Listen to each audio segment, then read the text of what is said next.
Hello എല്ലാവർക്കും നമ്മുടെ ചാനലിലെ പുതിയൊരു വീഡിയോയിലേക്ക് സ്വാഗതം.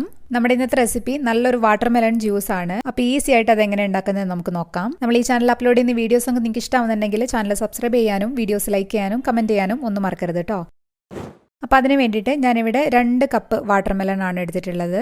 അത് ഇതുപോലെ അതിൻ്റെ കുരുവൊക്കെ കളഞ്ഞെടുത്തിട്ടുള്ളതാണ്.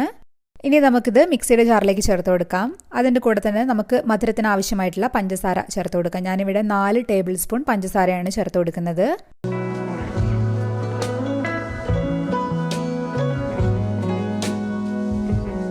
അതിൻ്റെ കൂടെ തന്നെ 3/4 ടേബിൾ സ്പൂൺ ചെറുനാരങ്ങ നീരും കൂടെ ചേർത്ത് കൊടുക്കുന്നുണ്ട്. 1/4 കപ്പ് നല്ല തണുത്ത വെള്ളം കൂടെ ചേർത്ത് നന്നായിട്ട് നമുക്കിതൊന്ന് അരച്ചിട്ടെടുക്കാം.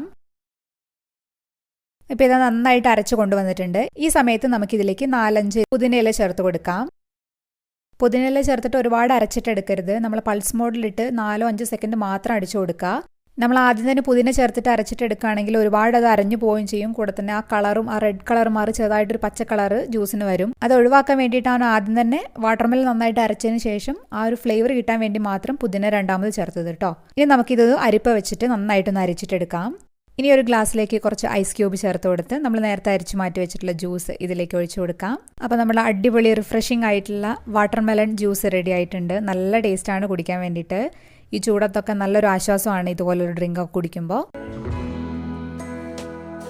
അപ്പോൾ നിങ്ങളെല്ലാവരും ഉണ്ടാക്കി നോക്കുക. അഭിപ്രായം കമൻറ്റ് ബോക്സിൽ വന്നിട്ട് പറയാം. നമുക്ക് അടുത്തൊരു ദിവസം വേറൊരു വീഡിയോ ആയിട്ട് വീണ്ടും കാണാം. അതുവരെ ബൈ.